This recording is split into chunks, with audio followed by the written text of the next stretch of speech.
کیونکہ خداوند اسی کی ملامت کرتا ہے جس سے اسے محبت ہے۔ تنبیہ سے کیا مراد ہے، اس کے متعلق ہمیں بتائیے۔ بھائی اسام، خداوند جس سے محبت رکھتا ہے اسی کو ملامت کرتا ہے، کیا تنبیہ کرنا سزا ہے؟ جب آپ کسی ایسے شخص کو دیکھیں جس کو کوئی سزا ملی ہوتی ضروری نہیں ہے۔ یہ اس کے والدین کی تربیت کا اثر ہے، جس کی سزا اور تلقین اور انعام سب کچھ اس میں شامل تھا۔ اس سب کا یہی مقصد تھا کہ وہ اچھا انسان بنے۔ خدا بھی ہمارے ساتھ ایسا ہی کرتا ہے۔ میں عبرانیوں کے خط میں لکھی اسی آیت کو پڑھوں گا۔ یہ 12 باب میں لکھا ہے، تم نے گناہ سے لڑنے میں اب تک ایسا مقابلہ نہیں کیا جس میں خون بہا ہو، اور تم اس نصیحت کو بھول گئے جو تمہیں فرزندوں کی طرح کی جاتی ہے کہ اے میرے بیٹے، خداوند کی تنبیہ کو ناچیز نہ جان، اور جب وہ تجھے ملامت کرے تو بے دل نہ ہو، کیونکہ جس سے خداوند محبت رکھتا ہے اسے تنبیہ بھی کرتا ہے۔ نئے عہد نامہ میں یہ بیان ہے، جو تم کچھ دکھ سہتے ہو جو تمہاری تربیت کے لیے ہے، خداوند فرزند جان کر تمہارے ساتھ سلوک کرتا ہے۔ وہ کون سا بیٹا ہے جسے باپ تنبیہ نہیں کرتا ہے؟ اور اگر تمہیں وہ تنبیہ نہ کی گئی جس میں سب شریک ہیں تو تم حرام زادے ٹھہرے نہ کہ بیٹے، مطلب ناجائز بیٹے۔ پھر لکھا ہے، بافل ہر قسم کی تنبیہ خوشی کا نہیں بلکہ غم کا باعث معلوم ہوتی ہے، مگر اس کو سہتے سہتے پختہ ہو گئے ہیں۔ دیکھیں، وہ صحیح۔ چاہتا ہے کہ ہم اس کی مانند بنیں، اس کی پاکیزگی میں شامل ہوں، جیسے کہ ایک باپ اپنے بیٹے سے پیش آتا ہے۔ صحیح۔ میں باب کے باقی حصے سے سوال کرنا چاہتا ہوں۔ ہم نے سیکھا کہ دنا بیٹا یا دنا شخص خدا کے فرمان کو بھولتا نہیں، نہ اپنے باپ کی تعلیم کو خیر جانتا ہے، شفقت اور سچائی اس سے جدا نہیں ہوتی، وہ خدا پر توکل کرتا ہے، اپنے فہم پر تکیہ نہیں کرتا، وہ دیتا ہے اور اپنی زندگی میں کثرت سے پاتا ہے۔ میں یہاں پوچھنا چاہوں گا کہ دوسروں کے ساتھ اس کے رشتے کا کیا اصول ہے؟ کیا اس حوالے سے کوئی فرمان موجود ہے؟ ہم اس کے متعلق بتائیں۔ جس کا ذکر 27ویں آیت سے ہوا ہے، بھلائی کے حقدار سے اسے دریغ نہ کرنا، جب تیرے مقدروں میں ہو، اگر کوئی ضرورت مند ہو اور آپ اس قابل ہو کہ اس کی مدد کرنے کے لیے دریغ نہ کریں۔ دوسری چیز کہ اس میں تاخیر نہ کریں، جب تیرے پاس دینے کو کچھ ہو تو اپنے ہمسایہ سے یہ نہ کہنا اب جا پھر آنا، میں تجھے کل دوں گا۔ کبھی کبھی آپ سوچتے ہیں کہ کل کے لیے یہ کافی نہیں ہے، مگر خداوند فرماتا ہے یہ کر دے۔ جب ایلیا سارپت کی بیوہ کے پاس گیا، اس نے روٹی کا ایک ٹکڑا مانگا۔ خداوند ہمارے مستقبل اور آنے والے دنوں کا ذمہ دار ہے۔ 29ویں آیت میں لکھا ہے، اپنے ہمسائے کے خلاف برائی کا منصوبہ نہ باندھ۔ دیکھیں، ہمیں اس کے لیے کوئی منصوبہ نہیں برا ماننا چاہیے۔ جس حال کو وہ تیرے پڑوس میں بے کٹ کے رہتا ہے، آج دنیا بھر میں لوگوں کا دیکھا جائے تو یہی حال ہے، ہر جگہ یہی حال ہے، اور لوگ بے دل ہو گئے ہیں۔ دیکھیں جی۔ پر ایماندار ایسا نہیں کریں۔ 30ویں آیت میں لکھا ہے، اگر کسی نے تجھے نقصان نہ پہنچایا تو بھی اس سے بے سبب جھگڑا نہ کرنا۔ دیکھیں کہ اس نے اس کے یہ ساتھ نہیں رہنا کیا خطرناک ہے۔ جی، اگر کوئی میرے گھر میں چوری کرنے آئے، یعنی جب تک کوئی ٹھوس وجہ موجود نہ ہو، بائبل فرماتی ہے کہ ہم ان سے ایسے پیش نہ آئیں۔ تنخواہ آدمی پر حسد نہ کرنا اور اس کی کسی روش کو اختیار نہ کرنا۔ اگلی آیت میں اس کو اس طرح سے بیان کیا گیا ہے۔ 35ویں آیت میں لکھا ہے، دنا جلال کے وارث ہوں گے لیکن احمقوں کی ترقی شرمندگی ہوگی۔ آپ ان آیات میں کیا دیکھتے ہیں کہ دنا جلال کے وارث ہوں گے لیکن احمقوں کی ترقی شرمندگی ہوگی؟ در حقیقت یہ تمام آیات ایک دوسرے کے برعکس لکھی ہوئی ہیں۔ 32ویں آیت میں کیونکہ کجرو سے خداوند کو نفرت ہے لیکن راست باز اس کے محروم راز ہیں۔ 33ویں آیت سے شریروں کے گھر پر خداوند کی لعنت لیکن صادقوں کے مسکن پر اس کی برکت ہے، اور فروتنوں پر فضل کرتا انسداد ہے۔ توازی۔ جی، استداد توازی لکھا ہے، دانا جلال کے وارث ہوں گے لیکن احموں کی ترقی شرمندگی ہوگی۔ اس کی آیت میں آخری بات یہ ہے، پچھلی آیات میں وہ بیان ہے جو زمین پر ہوا، بے شک ایماندار زمین پر دکھ اٹھائے پر اس کا اختتام جلالی ہوگا، اور احمق کا اختتام زمین پر جتنا بھی عالی شان ہو وہ شرمندگی ہے۔ صحیح، بہت شکریہ۔ اب وقت ہے کہ ہم جانیں مہمانوں نے آج کیا سیکھا۔ جی، آج کے پروگرام سے آپ نے کیا سیکھا؟ یہ خدا کا اصول ہے کہ جب بھی ہم اپنے پیسوں سے اس کی تعظیم کریں تو وہ کبھی بھی کام نہیں ہوتے بلکہ وہ بڑھتے جاتے ہیں۔ سیراب کرنے والا خود بھی سیراب ہوگا۔ جی، باپ کے پہلے لفظ نے مجھے متاثر کیا۔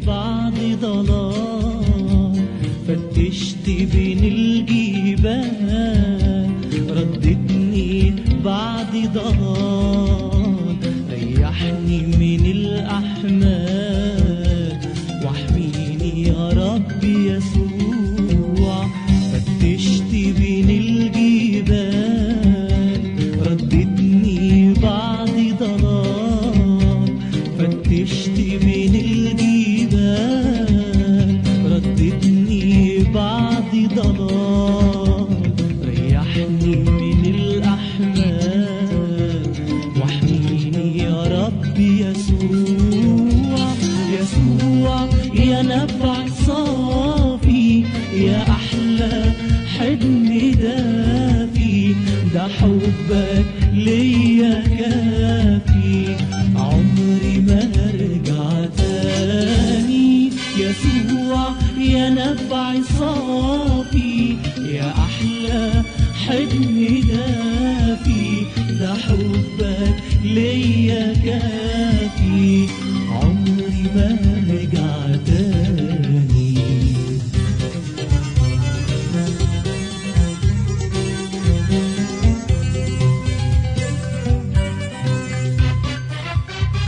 راجع وبعزم شديد وأحيا عهد جديد، راجع وبعزم شديد وأحيا عهد جديد، حقق لي المواعيد وباركني يا رب يسوع.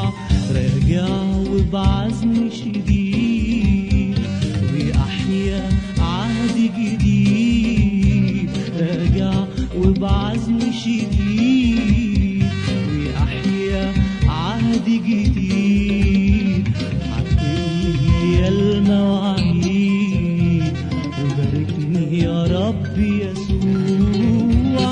يسوع يا نبع صافي، يا أحلى حضن دافي، ده حبك ليا كافي، عمري ما هرجع تاني. يسوع يا نبع صافي، يا أحلى حضن دافي، ده حبك ليا كافي، عمري ما هرجع تاني.